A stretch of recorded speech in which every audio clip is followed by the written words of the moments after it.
गारि सालायोब्ला मानसिफोरा मोननै खारननि थाखाय सीट बेल्ट गानो मोनसेया जाहैबाय पुलिसखौ गिनानै मोनसेया गावखौ बासायनो थाखाय ओमफ्राय बे मोननै फिसा फिसा खामानिनिफ्रायनो जोङो मानसिनि नेचार एबा फितरतखौ मोनथि मोनो जुदि नोंनि गिबि खारना पुलिसनि फाइनखौ गिनानै अब्ला नोङो बायजोनि गोहोमजोंसो थुलुंगा होजायो एबा खामानि मावो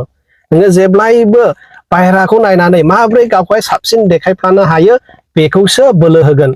बबेबा मिटिं जानांगौ दङ बेयाव गिदिर गिदिर मानसि फैगोन बेखौ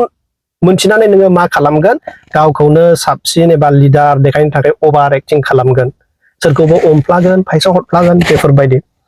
ओमफ्राय नैथियाव जुदि नोंनि गुबै खारना गावखौ बासायनो थाखाय अब्ला नोङो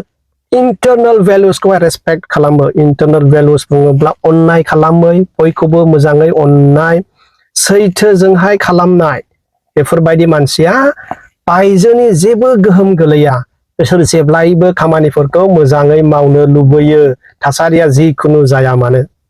स' नेक्स्ट टाइम जेब्ला नोङो माबा मोनसे खामानि मावनो थाखाय आगान सुरगोन नोंनि इन्टेनसन मानि थाखाय नोङो खालामदों बेखौहाय एसे नोजोर होदो ओमफ्राय मोनसे फिसा रिमाइन्डार मानसिनि नंगुबै एबा रियेल कारेक्टारा बेसो जेरै बियो रावबो नुयै समावहाय थायो एबा खालामो